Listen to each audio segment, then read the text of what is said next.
kadang-kadang versi yang dibuat, mohon maaf nih, dibuat inspektorat dengan versi yang dibuat misalnya oleh konsultan desa atau bahkan oleh pemerintah desa sendiri itu kadang-kadang berbeda. Dalam misalnya menentukan satuan harga, versi desa satuan harga semen itu sekian, versi konsultannya sekian, inspektorat sekian. Akhirnya kan tidak match, ya, terjadi ketidaksesuaian kan, seperti itu. Saya mohon kepada inspektorat itu harus punya acuan. Kalaupun di sana inspektor punya acuan tersendiri, punya rumus A misalnya, tolong rumus A itu disampaikan kepada kami, kepada pemerintah desa, sehingga penggunaannya adalah rumus A. Jangan sampai ketika inspektor punya rumus A, desa pakai rumus.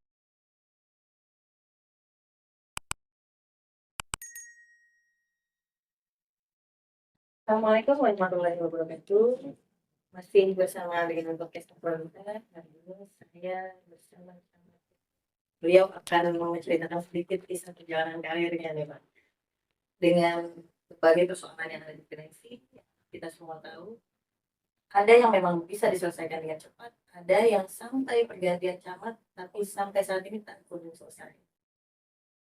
Saya Naibul Ain, mari kita berbincang-bincang dengan Bapak Camat. Selamat siang. Bagaimana kabarnya hari ini? Alhamdulillah sehat. Bisa ceritakan sedikit perjalanan karirmu Pak, hingga sampai ke Sulawesi sekarang? Eh, Alhamdulillah saya kebetulan pada tahun 1997 sudah lulus sekolah di salah satu perguruan tinggi dan langsung bekerja sebagai pegawai negeri sipil. Pertama penempatan tugas adalah di Kabupaten Bogor. Pertama tugas saya ini di Kecamatan Tenjo pada saat itu, menjabat sebagai kasih pemerintahan Kecamatan Tenjo. Dengan berjalannya waktu, jadi lagi nanti rotasi sehingga saya berpindah ke Cigudeg, kemudian juga ke Gunung Putri, Babakan Madang, sampai mungkin sudah hampir 10 sampai 12 kecamatan. Terakhir saya menjabat sebagai sekretaris camat di Cilengsi. Nah, dari situlah proses menuju ke camat. Dari Cilengsi saya menjadi camat Dramaga, kemudian juga setelah dari Dramaga sempat menjadi sekretaris dinas pemberdayaan masyarakat desa kurang lebih 1 tahun. Kemudian saya kembali lagi ke camat Ciawi, di sana juga hampir sekitar 1 tahun 7 bulan.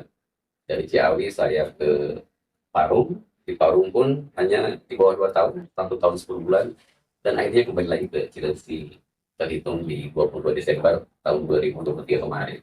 Alhamdulillah sekarang bisa Jadi kembali ke asal ya? kembali lagi ke asal, betul ya. Nah, berarti sudah berapa kali pendudukan jabatan? Kalau untuk camat ini yang keempat setelah dari Dramaga, Ciawi, Parung, dan Cilengsi. Sejak Bapak diangkat belum menjadi camat Sulawesi? Yes. Yang belum bisa diselesaikan di sini. Kalau DPR. Cilengsi itu kan dulu ketika saya menjadi sekcam pun ya, permasalahannya masih klasik, masih masalah pemecatan, masih masalah sampah, kemudian juga masalah lahan tidur. Tambah lagi sekarang mungkin ada flyover ya, penanganan flyover.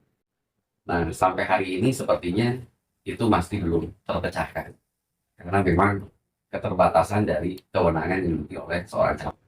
Jadi permasalahan-permasalahan tersebut setidaknya harus melibatkan berbagai pihak. Tapi upaya itu kan sudah dilakukan. Betul. Apa karena pekerjaan yang memang tidak langsung diselesaikan semua, atau tahun-tahun hingga akhirnya dimulai? Dan betul, flyover misalnya.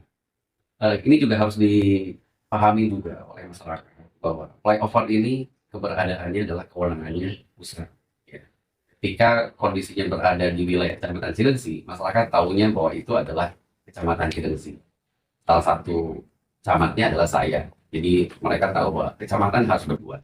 Ya. Oleh karena itu mungkin saya juga melanjutkan program camat sebelumnya, Pak Adi Nusrahar, yang sudah melakukan penataan dengan cukup luar biasa, sehingga dibentuk forum peduli masyarakat Cilengsi untuk menata flyover. Bukannya saya pesimis, tetapi dengan kondisi kecamatan, dengan kondisi forum, anggaran pun tidak punya, sementara penataan itu pasti akan memerlukan anggaran.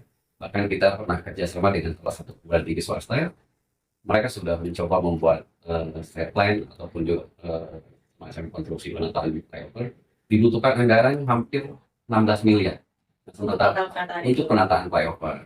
Tetapi kami tetap berupaya dengan swadaya seadanya, kami coba dorong usaha yang ada di wilayah Cilengsi untuk mau berkontribusi untuk bisa melakukan penataan walaupun dengan cukup sederhana. Jauh ini untuk dari kecamatan sendiri sudah upaya sampai mana? Apa itu sudah disampaikan ke pusat? Kita pada saat musrenbang sudah menyampaikan, bahkan dalam musrenbang kabupaten itu sudah menjadi isu yang luar biasa karena rekor ini juga menjadi ikon kecamatan Cileunsi, orang tahu bahkan sudah viral di beberapa media sosial.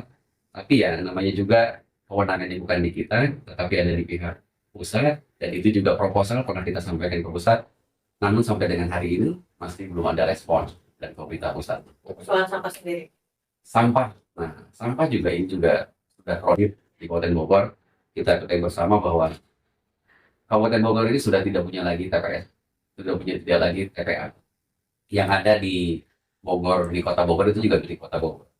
Jadi penataan sampah ini saya berpikiran bahwa sudah saatnya pemerintah Kabupaten Bogor ini sudah tidak lagi memindahkan sampah, membuang dari, tapi mengolah dengan 3R dan lain sebagainya. Sudah saatnya meniru beberapa kabupaten kota yang di luar sana yang sudah sangat luar biasa.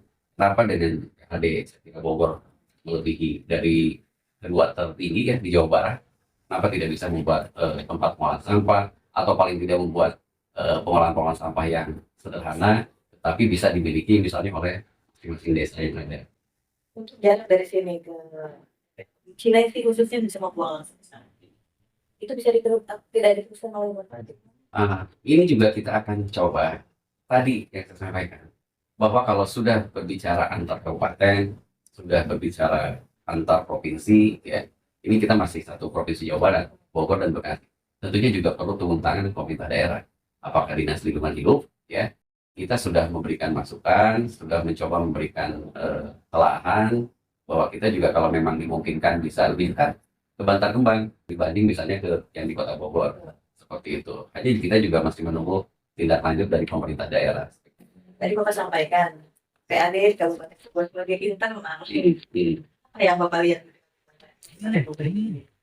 Iya, harusnya pemerintah Kabupaten Bogor tuh melihat ya keberhasilan kabupaten kota tetangga yang sudah sangat luar biasa bisa mengelola sampah. Bahkan ini pengalaman kecil saya sedikit di dulu waktu menjabat di Kecamatan Ciawi. Ada salah satu karang taruna di Kecamatan Ciawi yang bisa mendatangkan mesin pengolah sampah. Ya, tidak berapa besar biayanya, hanya sekitar pada saat itu sekitar 200 sampai dengan 250 juta satu mesin. Tapi dia bisa mengolah sampah sebanyak sekitar 1 ton per hari, dan itu bisa menghidupkan warga masyarakat yang tadinya menganggur, hanya bisa bekerja dengan mengolah sampah dan bisa mendapatkan penghasilan paling tidak 500 sampai dengan 1 juta per bulannya itu. Nah, kenapa tidak seperti itu? Daripada kita membeli katakanlah kendaraan sampah, truk sampah yang mungkin harganya sudah bisa hanya membuang, tapi mesin pengolah itu kalau misalnya pemerintah Kabupaten Bogor memberikan satu desa satu mesin saja dulu, ya saya kira sampah-sampah terutama sampah liar, ya kalau sampah-sampah rumah tangga sekarang kan sudah mulai banyak KRL, sudah mulai banyak bak sampah, sudah bisa dikelola dengan baik. Tapi siapa yang mau mengelola sampah-sampah liar di pinggir jalan? Ya, kalau tidak oleh kita. Akhirnya dengan mesin itu sampah-sampah liar di wilayah Kecamatan Ciawi pada saat itu sudah mulai sedikit berkurang, minimal di desa yang bersangkutan. Nah, saya berharap bahwa Pemda itu membeli alat atau mesin pengolah sampah yang kebetulan juga ramah lingkungan, tidak menjadikan polusi dan lain sebagainya. Itu pernah disampaikan oleh Bapak. Sudah, saya pernah menyampaikan pada saat saya menduduki jabatan di Ciawi sebagai sekretariat, sudah saya sampaikan pada saat musrenbang, pada saat reses anggota DPRD, bahkan saya pernah mengobrol dengan salah satu anggota dewan dan beliau juga sangat mengapresiasi. Hanya mungkin karena untuk mungkin tahun ini apakah saya tidak tahu terpilih lagi apa tidak ya, tapi paling tidak itu sudah pernah saya sampaikan. Rata-rata mereka mengapresiasi. Hanya mungkin saya tidak tahu perkembangan di kabupaten bisa nggak apa bisa mengalokasikan mesin pengolahan sampah. Bisa terfokus kepada infrastruktur. Betul, karena kan kalau sekarang ini sudah bisa, desa sudah bisa beli mobil ambulan. Nah, rata-rata untuk wilayah Kecamatan Cileunsi rata-rata sudah memiliki ambulan. Alangkah baiknya mungkin untuk tahun depan dimungkinkan untuk bisa membeli alat pengolah sampah. Kalau berbicara di Ciawi mungkin tidak ada mungkin juga sedikit digaungkan Jepang. Nah, apa bisa kemungkinan Bapak Anda mendorong untuk hibah DKI itu dialokasikan?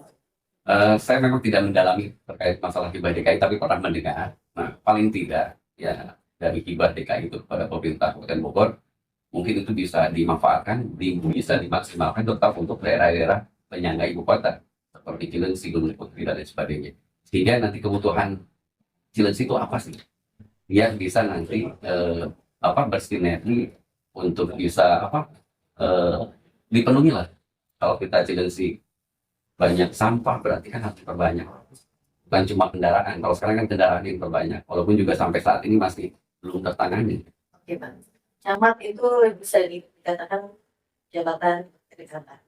Itu dikenal dengan jabatan seperti itu. Apakah itu berpengaruh dengan semua program yang ada di kecamatan? Saya kira tidak seperti itu ya. Eh, saya pun pindah dari Parung ke Cilengsi juga memang tidak berdasarkan keinginan saya, tiba-tiba memang sudah perintah bupati untuk bertugas di Kecamatan Cilengsi. Saya kira tidak berkaitan dengan masalah kedekatan. Tapi apapun yang menjadi perintah, tugas pimpinan, tentunya saya laksanakan. Berarti itu rumornya kurang pas, Pak. Iya. Iya. Jabatan kedekatan itu tidak ada atau memang bagaimana itu di Kabupaten Bogor? Menurut saya sih tidak. Tidak ada.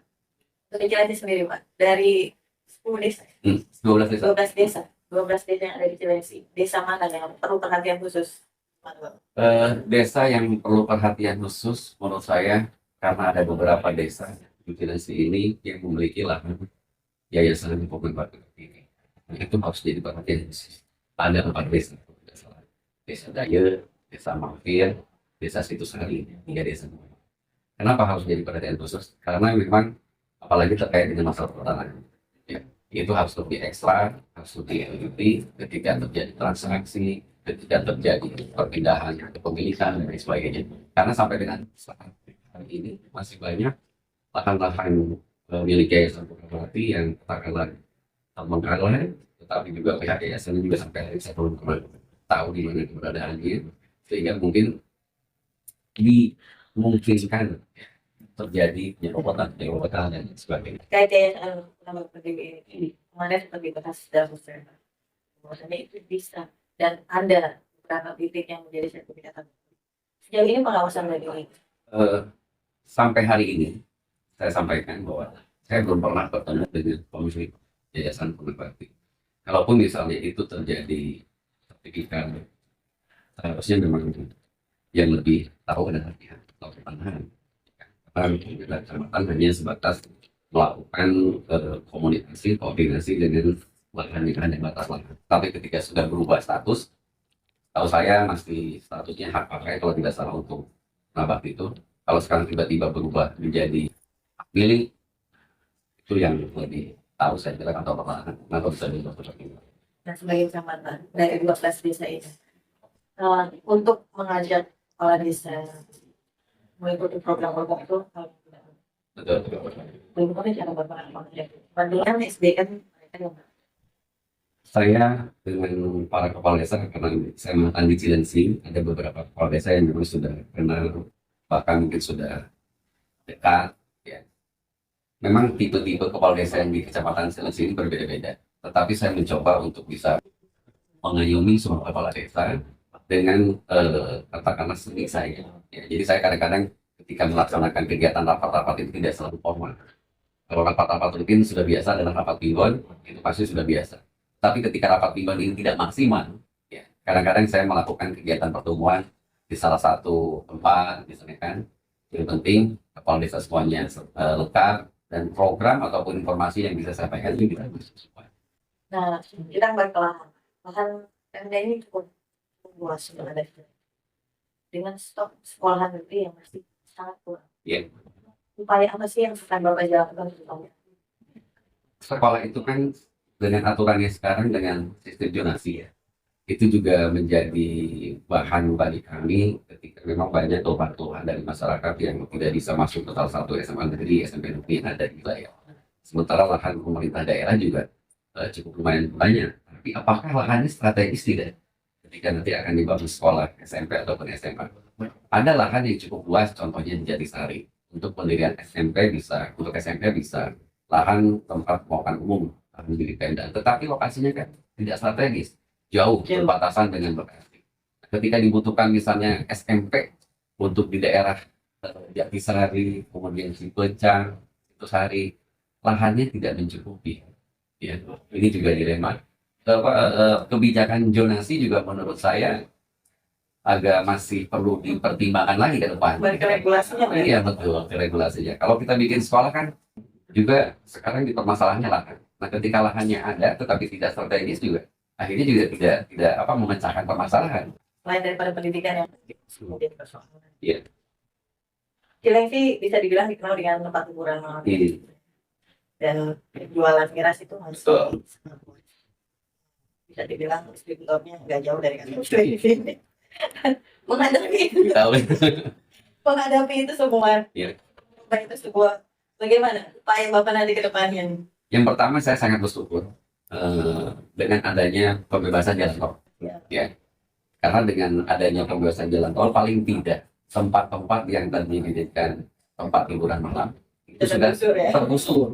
Memang salah satu cara untuk menghilangkan tempat-tempat seperti itu dengan alih fungsi. Alih fungsinya dengan tol atau dengan Islamic Center atau seperti yang di Parung. Pengalaman saya di Parung, ternyata di Parung juga kan terkenal Iya. dengan marimasnya dan sebagainya seperti itu. Ternyata lahan-lahan tersebut, kenapa sekarang di Parung sudah mulai berkurang? Ternyata adalah salah satu pondok pesantren di sana. Kiainya itu membeli lahan-lahan tersebut. Akhirnya beralih fungsi menjadi ponpes dan lain sebagainya. Dan di Cilengsi juga sebetulnya harus seperti itu. Kalau misalnya Pemda tidak bisa berbuat, harusnya kan tetap pemerintah yang harus berbuat seperti itu. Karena pihak swasta juga mungkin dengan pertimbangan lain, kan ada batasannya. Nah, pemerintah daerah nih harus merubah itu. Kalau tidak dijadikan misalnya tempat pusat kajian Islam ataupun tempat-tempat pertemuan keagamaan, saya kira memang agak sulit ya untuk menghilangkan itu. Karena sistemnya sekarang kan kucing-kucingan. Ketika kita patroli melibatkan transit, hari itu hilang, malam itu hilang. Tapi besok lusa ada. Sosialisasi sendiri sering dilakukan nggak sih, Pak? Kita dalam berbagai kesempatan. Bulan Ramadan. Nah, betul. Berbagai kesempatan. Misalnya menjelang bulan Ramadan sekarang ini, kemarin kita sudah rapat Piton, mengundang MUI, DMI, masyarakat, agar kita bisa menghargai apa umat muslim yang melaksanakan ibadah puasa. Dan sosialisasi itu tidak hanya dilaksanakan di sebelum Ramadan, tapi ketika momen-momen misalnya ada pengajian majelis taklim, bahkan dulu sempat ada khusus ya di salah satu tempat itu khusus mendatangkan dari pihak kabupaten untuk mensosialisasikan, memberikan pencerahan, memberikan tausiah bahkan sampai seperti itu supaya tidak ada lagi tempat-tempat hiburan malam sulit. Sejauh ini, Pak, mungkin nggak banyak masyarakat Iya. yang Betul. Sekarang ini camat boleh dikatakan hanya sebagai koordinator, hanya menampung aspirasi. Ketika masyarakat berpikiran jalan kami rusak, oh iya siap kita tampung, nanti kita usulkan. Nah hanya seperti itu, hanya jembatan untuk melakukan menampung aspirasi masyarakat yang disampaikan nanti kepada pemerintah Kabupaten Bogor. Nanti pemerintah Bogor yang akan melakukan eksekusi.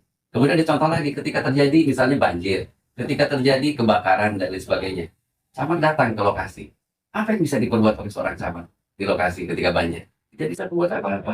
Ketika ada yang kebakaran, apakah camat bisa langsung memberikan bantuan misalnya? Oh, udah ganti gentengnya, ganti nih. Tidak ada anggaran seperti itu, tapi camat hanya mencatat. Oh, ini loh kerugiannya sekian. Kita laporkan ke kabupaten, ke dinas terkait. Apakah itu DLH, apakah itu DPPKP, dan sebagainya. Baru mereka turun. Seperti itu kondisi camat sekarang ini. Kepada verifikasi dan koordinator verifikasi. Betul, iya. Jadi sekarang kan masyarakat kan tahunya oh itu Pak Camat, kewenangan camat. Padahal tidak. Jalan pun apalagi untuk Cilengsi, ruas jalan provinsi itu sangat panjang untuk Cilengsi. Ya. Apalagi kondisinya sudah bertahun-tahun tidak pernah diperbaiki. Jalan Narogo, jalan Transyogi, Cilengsi Jonggol itu kan bukan jalan kabupaten, jalan provinsi. Nah ketika masyarakat tahu ketika jalan itu bolong, tahunya oh Pak Camatnya tidak bergerak, Pak Camatnya tidak melakukan aktivitas berupaya. Padahal kita sudah berupaya dengan cara tadi hanya menyampaikan, mengkoordinasikan ketika ada permasalahan birokrasinya. Betul. Kalau misalnya bisa diperbaiki oleh pemerintah Kabupaten Bogor pun malah nanti disalahkan. Loh ini kan kewenangan provinsi kok Pemda yang memperbaiki. Atau misalnya ketika ini kewenangan kabupaten kok camat memperbaiki, akhirnya tanya camat punya duit dari mana? Nah, seperti itu. Jadi ini dari inspektorat. Bahaya lagi kan? Berarti karena keterbatasan kewenangan itulah Iya. yang menjadi salah satu faktor yang tidak disebutkan. Betul. Tingkat kepatuhan kades juga agak berkurang. Mungkin juga, ya, karena kan kepala desa sekarang dilantik oleh bupati. Kalau dulu kan camat itu masih undang-undang lama ya, 579 itu sebagai kepala wilayah. Camat itu bisa katakanlah memaksimalkan para kepala desa, mengeksekusi dan sebagainya. Kalau sekarang camat lebih kepada koordinator.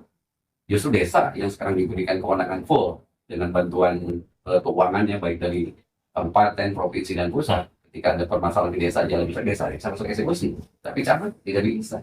Ini ada wacana yang mungkin masih jadi kabar yang bahwasannya ada penambahan Kasawisadi menjadi Wamena. Oh, Jadi kabar. iya. Menghadapi itu dengan kondisi kades yang kawin ini. Pertama ya tadi, walaupun ini masih kabar angin ya, saya juga belum tahu apakah itu juga akan dilaksanakan mulai 2024 atau tidak. Yang jelas lah tetap di angka 1 miliar ya. Kami tetap sosialisasikan, apalagi sekarang sudah habis. Yang terpenting adalah menggunakan konsultan yang tahu betul kaitan dengan konstruksi, karena sampai saat ini lebih pada kegiatan fisik. Jadi jangan sampai nanti desa salah dalam hal membuat RAB, membuat perhitungan tidak sesuai. Jadi kita ketahui bersama bahwa di desa ini sangat minim terkait dengan orang-orang yang mengerti berkenaan dengan masalah konstruksi. Bagi itu verifikator, Pak. Ketika desa melakukan pekerjaannya secara otomatis perhitungan itu Iya. Untuk melihat pekerjaan itu. Apa masih ada di sana? Beberapa masih ada temuan. Dari kecamatan sendiri seperti apa maksudnya? Ketika inspektorat itu, tapi itu menjadi banyak orang. Kita kan sudah membentuk tim verifikasi. Kita saat ini melibatkan 2 seksi, mulai dari kasih pemerintahan dan seksi pembangunan, dan juga melibatkan salah satu ataupun unsur staf dari UPT Jalan Jembatan, termasuk juga dari pendamping desa. Kita tetap melakukan katakanlah pemeriksaan secara dini seperti melakukan pemeriksaan. Ketika ada teman-teman, tentunya kita juga menghimbau kepada pemerintah yang masih perbaikan. Untuk persoalan yang sudah diverifikasi, apa tadi dari tim sendiri, tidak ada temuan. Inspektorat itu selalu ada temuan. Ya sinkron cara ngitungnya bagaimana itu, Pak? Karena Beda. iya itu tadi. Kadang-kadang versi yang dibuat, yang dibuat inspektorat dengan versi yang dibuat misalnya oleh konsultan desa atau bahkan oleh pemerintah desa sendiri itu kadang-kadang berbeda. Dalam misalnya menentukan satuan harga, versi desa satuan harga semen itu sekian, versi konsultannya sekian, inspektorat sekian. Akhirnya kan tidak match, ya, terjadi tidak sesuai kan seperti itu. Nah makanya ini juga perlu ada penyeragaman gitu kan. Ketika memang aturan mainnya seperti ini, ya berarti harus sampai semua ke desa itu seperti itu gitu kan. Jadi ketika ada pemeriksaan jangan sampai nanti ada temuan lagi. Kalaupun misalnya ada temuan, memang kadang-kadang kan secara fisik desa sudah melaksanakan. Ketika harus membangun jalan dengan sepanjang 800 meter, misalnya dengan lebar sekian meter, fisiknya sudah ada. Tapi memang yang jadi permasalahan yang juga kadang-kadang desa nakal itu SPJ-nya, ya, surat pertanggungjawabannya belum diselesaikan. Nah, tadi ada ketidak-match antara cara hitung inspektorat dengan konsultan yang ada di desa. Inspektorat itu punya rumus sendiri atau gimana? Maksudnya dari dulu nih ya. Ini Iya. kan dulu jadi kendala di desa kendala, sendiri. betul. Dan mungkin jadi bahasan di kecamatan juga. Iya. Ketika tim verifikasi kecamatan sudah, tapi ketika inspektorat turun pasti ada temuan. Makanya Punya rumus ajaib mungkin inspektorat. saya mohon kepada inspektorat itu harus punya acuan. Kalaupun di sana inspektor punya acuan tersendiri, punya rumus A misalnya, tolong rumus A itu disampaikan kepada kami, kepada pemerintah desa, sehingga pergunaannya adalah rumus A. Jangan sampai ketika inspektor punya rumus A, desa pakai rumus B. Ya Pak, sebentar lagi mau menghadapi masa panas. Persiapan dari camat sendiri, dari yang sudah itu ada instruksi sendiri nggak sih Pak? Nggak ada. Sampai hari ini tidak ada. Kita kan baru selesai pilpres, juga pileg. Paling kita juga justru mempersiapkan untuk para petugas, ya, karena PPS kita sudah sampaikan kemarin dalam rapat minggu juga. Pak Lurah nih mungkin sebentar lagi setelah Lebaran kita sudah konsentrasi lagi pada pilkada. Mudah-mudahan para petugas PPS-nya masih siap, masih mau itu kan melakukan kegiatan pilkada bupati dan gubernur besok. Jadi tidak ada request ya Mas. Sampai saat ini tidak ada. Kita juga belum tahu kan calon-calonnya siapa. Belum ada keputusan. Oke Pak Camat, terima kasih atas Sama-sama, waktunya. iya. Saya Pak Camat pesan moral terhadap desa yang ada di Kecamatan Cilengsi untuk masyarakat dalam menghadapi bulan Ramadan. Tentunya untuk masyarakat Kecamatan Cilengsi khususnya dalam menghadapi bulan suci Ramadan ini, mari kita lebih maksimalkan ibadah kita yang tadinya masih sholat di bolong-bolong ya, kita lebih maksimalkan yang tadinya ngaji juga jarang-jarang, kita lebih banyak tadarusannya supaya kondisi wilayah Kecamatan Cilengsi ini bisa kondusif, aman dan nyaman. Terima kasih. Sekian bincang-bincang saya dengan Kecamatan Cilengsi yang cukup ada permasalahan yang memang agak sedikit pelik yang sampai saat ini belum bisa diselesaikan. Walaupun sudah berganti-ganti. Mungkin nanti kita berharap banyak pada Pak Hadi ini untuk bisa sedikit mengubah. Ya, Dilakukan itu. insya Allah. Sekian dari saya. Wabillahi taufiq wal hidayah. Assalamualaikum warahmatullahi wabarakatuh. Waalaikumsalam.